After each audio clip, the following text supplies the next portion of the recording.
Hi friends, আজকে হাঁসের মাংস বানাবো।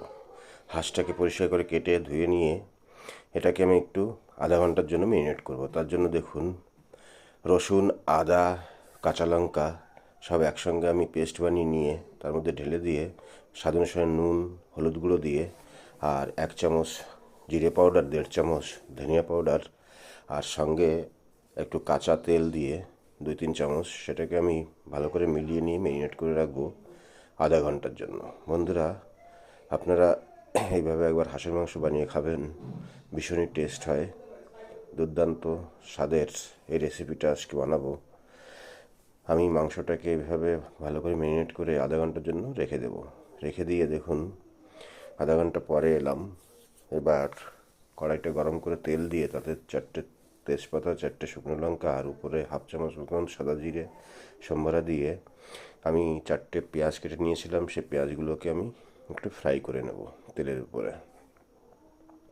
কিছুটা ফ্রাই হয়ে যাওয়ার পরে আমি এর মধ্যে 3টে টমেটো কেটে সেগুলোকে দিয়ে দেবো। এবার টমেটো আর পেঁয়াজটা ভালো করে আমি ফ্রাই করব, আর তার সঙ্গে দেখুন হালকা একটু নুনও দিয়ে দিলাম তাড়াতাড়ি সিদ্ধ হয়ে যাওয়ার জন্য।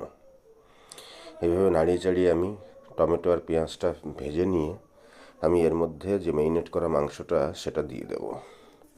মাংসটা দিয়ে আমি এটাকে বেশ ঢেকে মোটামুটি 3-4 বার করে উল্টে পাল্টে ভালো করে কষিয়ে নিয়ে এর উপরে আগে থেকে ভেজে রাখা আলুগুলো আর 6টা দেখুন আস্ত আমি রসুন দেব।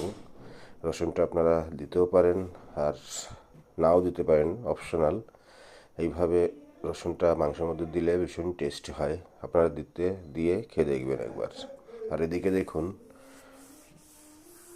কুকারে আমি জল বসিয়ে দিয়েছি গরম করতে।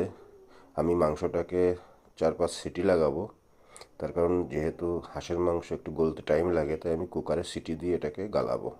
ভালো করে কষিয়ে নিয়ে আমি কুকারে দিয়ে 4-5 সিটি মারবো। আর এদিকে একটা কড়াইতে একটু তেল দিয়ে দেখুন আমি কিছু চুই ঝাল নিয়েছি। সেই চুই ঝালগুলোকে একটু ভেজে নেব, তার জন্য একটু নুন আর হলুদ গুঁড়ো দিয়ে দিলাম। দিয়ে চুই ঝালটা ভেজে আমি কুকারের মধ্যে দিয়ে দিলাম মাংসের মধ্যে। এবার এটাকে নাড়িয়ে চাড়িয়ে নিয়ে আমি ঢাকনটা লাগিয়ে 5-6টা সিটি মারবো। সিটি মারার পরে দেখুন আমি মাংসটাকে একটা কড়াইতে নিয়ে আমি একটু ঝোলটাকে কম করার জন্য কড়াইতে নিয়ে আমি নাড়িয়ে চাড়িয়ে নিয়ে ওর উপরে আমি আধা চামচ মতন গুঁড়ো গরম মশলা দিয়ে 2-3 মিনিট জ্বালিয়ে মাংসটাকে নামিয়ে নিলাম।